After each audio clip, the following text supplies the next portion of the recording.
want to know. I want to know.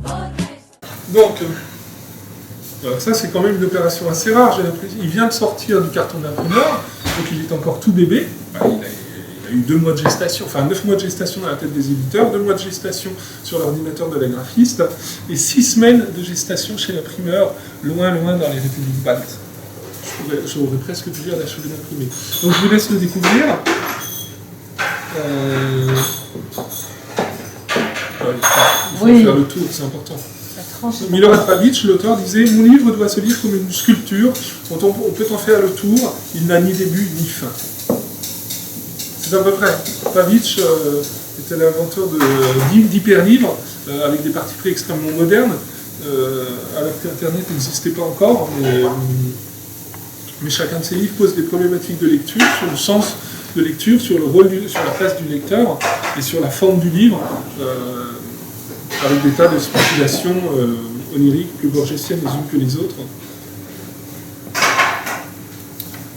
Le dictionnaire Khazar, c'est l'épopée d'un peuple nomade, d'aventuriers et de chasseurs de rêves, les Khazars, qui ont réellement existé, enfin, croit-on, d'après de minces sources historiques, entre le 7e et le 9e siècle, au confluent de la Russie et de la mer Noire.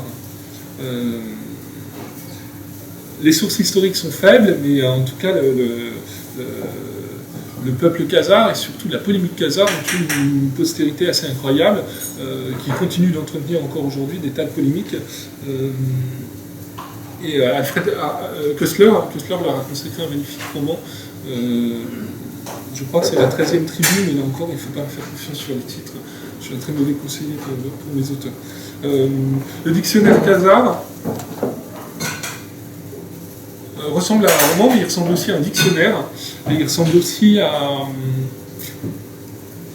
un traité religieux, puisqu'il compare en fait l'histoire et le récit de la dispersion du peuple khazar du point de vue des 3 grandes religions. C'est-à-dire que successivement prennent la parole un prêtre, un rabbin et un derviche, dans ce qui va devenir le livre rouge, le livre vert et le livre jaune. Et à l'intérieur de ces parties, chaque partie est décomposée comme un dictionnaire, puisque les chapitres sont classés par ordre alphabétique du titre. Et j'ajoute que certains articles, comme athée, khazar, polémique khazar, sont communs aux 3 livres. Ce qui nous a permis de passer la couverture découpée, passer l'épigraphe et l'avertissement au lecteur. Il faut que je le lise quand même. Oui. Sigi, le lecteur, qui n'ouvrira jamais ce livre, ici, il est mort pour toujours. Je suis idiot, puisqu'en fait les internautes le voient très bien à l'écran.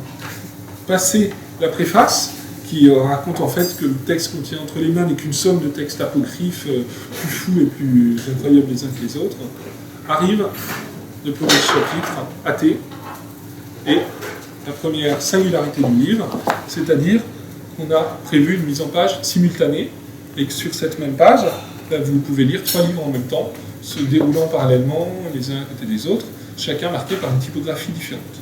Et voilà, et j'aime assez cette manière de laisser le lecteur se débrouiller selon son fluide, son instinct, sa conviction, son envie. C'est-à-dire qu'il peut embrasser dignement les 3 textes d'un coup. Voilà, là, il faudrait juste lui rajouter un 3e œil. Il peut lire les uns après les autres, ou il peut choisir sa version le plus arbitrairement du monde. Il faut savoir en plus que, comme dans une encyclopédie, chaque nom propre ou chaque nom commun cité dans une autre partie du dictionnaire est enrichi d'un petit signet, d'une petite astérix, ce qui fait que ce livre est un gigantesque mouvement de balancier et qu'on peut vraiment le compulser autant que le consulter en colligeant les informations, les images, les légendes récoltées dans l'une ou dans l'autre version. C'est vraiment un livre hanté par 2 choses, les chasseurs de rêves et les chevelures de femmes. C'était vraiment un amoureux, c'est un texte hyper sensuel, hyper onirique, qui mélange magnifiquement les traductions littéraires, antiques, religieuses, linguistiques de la Mittel Europa et d'un peu plus loin que la Mittel Europa. C'est un réservoir d'histoire, c'est une très belle suite au Mille et une nuits. C'est un labyrinthe aussi, c'est un labyrinthe borgésien, non? Oui, c'est un labyrinthe, c'est vraiment un outil pour se perdre. Et c'est un peu ce que je propose aux lecteurs en fait quand je leur propose les livres du Nouvel Attila. Je donne beaucoup de clés, mais je réserve aussi beaucoup de cachettes, beaucoup de passages secrets à l'intérieur du livre, en imprimant des choses sous les rabats, en prévoyant des cahiers non découpés, en imprimant des choses à l'envers ou des choses qui ne peuvent se lire que la nuit, en établissant des séries de postfaces qui peuvent se compléter ou se contredire les unes des autres, avec un jeu de pseudonymes pour les auteurs, pour l'éditeur. Et pour moi, il n'y a rien de plus beau que cette idée, que cette architecture labyrinthique, mais avec des clés, voilà, avec des clés parce qu'il ne faut pas désespérer il ne faut pas désespérer diacritique. Et ses lecteurs. Et ses lecteurs. Ouais. Et alors, il y a un lexique des lecteurs du ça c'est le cadeau pour les libraires, c'est le cadeau pour les libraires qui connaissent ce livre ou qui sont tombés amoureux de ce livre ou qui vont s'en emparer sous peu. Ça a été conçu par les éditions allemandes Hofbauer et c'est un lexique. C'est 12 types possibles de lecteurs. C'est comme un jeu de 7 familles, sauf qu'il y en a 12. C'est tous les lecteurs possibles. C'est un petit mode d'entrée, non pas un mode d'emploi, mais un mode d'entrée dans le livre selon le profil du lecteur. Voilà. Et c'est par ça qu'on ouvrira la lecture à la soirée de lancement au Centre culturel Serbe. Et c'est la graphiste. Et donc ça, un lecteur du dictionnaire Khazar, il ne peut pas l'avoir. C'est ça? Si, il va le trouver en librairie. Ah, on peut le trouver en librairie. Mais c'est cadeau, voilà.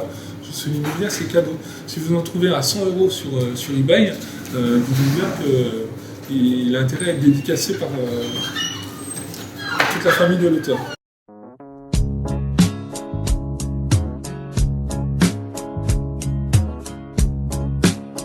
I want to know. Vorrei sapere. I want to know. Vorrei sapere. Vorrei sapere. I want to know. Vorrei sapere. I want to know. Come fa la gente a concepire